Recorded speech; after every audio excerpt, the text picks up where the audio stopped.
नाम और नामी में भेद क्या, कलयुग में नाम का इतना प्रभाव क्यों है, नामी से भी अधिक है, उसका कारण क्या है? उसका कारण यह है कि नाम में लगभग सब लोग दोष दर्शन कर सकते हैं नामी में, किंतु नाम में नहीं।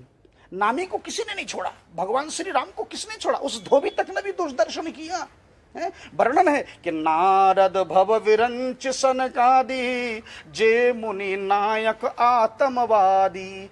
नारद भव विरंच, नारद ने नहीं छोड़ा, भगवान शंकर ने, विरंच ब्रह्मा ने, सनकादि ऋषियों ने, सब ने दूरदर्शन। नारद ने तो नारद मोह लीला में कैसे कैसे शब्द बोले, परम स्वतंत्र न सिर पर कोई, बड़े स्वतंत्र बने फिरते हो।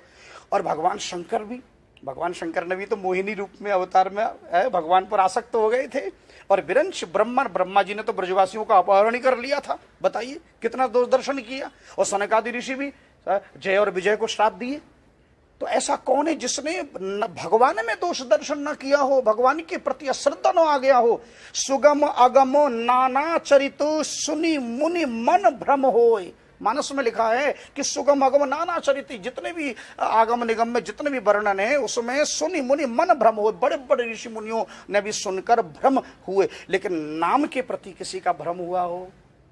किसी का भी नहीं। आप अपरिचित व्यक्ति को भी अगर किसी अनजान शहर में गांव में चले जाओ और सवेरे सवेरे अनजान भैया राम राम सुनकर वो भी प्रफुल्लित हो जाता है, बदले में कहता है भैया राम राम जीते रहो, है ना। तो नाम में कोई दोष बुद्धि नहीं है, जबकि नामी में दोष बुद्धि हो जाता है। नंबर 2, वियोग। नामी में वियोग हुआ, लेकिन नाम के साथ कभी वियोग हो ही नहीं सकता। बताइए नामी के साथ वियोग है कि नहीं? भगवान श्री राम का वियोग किसको नहीं हुआ बताइए? उनके तीनों माताओं को हुआ, उनके पिता दशरथ जी को हुआ, उनके भाई भरत को हुआ, शत्रुघ्न को हुआ, यहां तक कि साथ में जाने वाले लक्ष्मण को भी हुआ, जानकी जी को भी हुआ।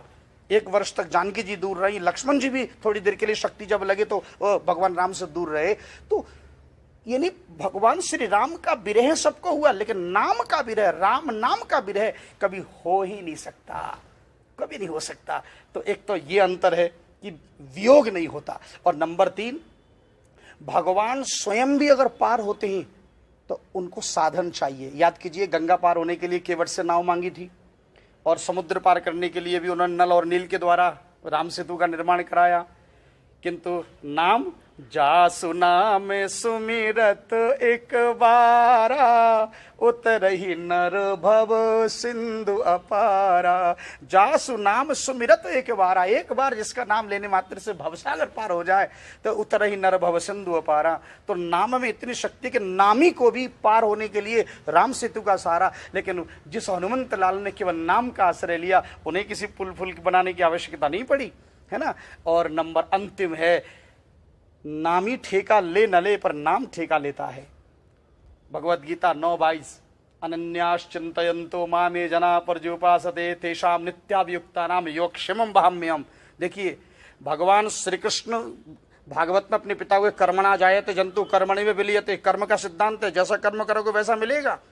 तो स्वयं आगे नहीं बढ़ते, किंतु उनका नाम कह रहा है कि अगर कोई अनन्यता से मेरे नाम का भजन करेगा तो फिर मैं योगक्षेमम वहाम्यम, उसके नित्य प्रति के योगक्षेम, उसके रोजी रोटी का इंतजाम मैं करूंगा। तो फिर प्रतीक्षा किस बात की मेरे भाइयों? इन तीनों टी को याद कीजिए, ट्रस्ट, और सबसे पहले क्या बताया था? Truth, trust and tears. इन तीनों को स्मरण करके इस नाम रूपी अस्त्र को चलाइए। और ये नामास्त्र, मैं कहता हूं किसी भी परिवार में असाध्य से असाध्य रोगी हो, बड़े से बड़ा आपने बड़े बड़े अपने अस्पतालों में उपचार करा लिए और घर पर बैठे हो, तो एक बार नाम मंत्र का आश्रय लीजिए। और मैं कहता हूं कि चाहे वो अस्पताल हो, चाहे थाना हो, कोर्ट हो, कचहरी हो, आप थक गए संसार में घूमकर भटककर, तो एक बार नाम का आश्रय लीजिए और मुझे 540 महामंत्र लिखकर प्रेषित कीजिए व्हाट्सएप पर। और बदले में जो नाम मंत्र आपको मिले उसे 3 घंटा 35 मिनट कम से कम जपिए। 3 घंटा 35 मिनट जपने से ही ये अस्त्र के रूप में एक्टिवेट हो जाता है और फिर एकदम टारगेट को हिट करता है और आप सबके जीवन का रोग शोक भय व्याधि सब नष्ट हो जाता है। जय जय श्री राधे।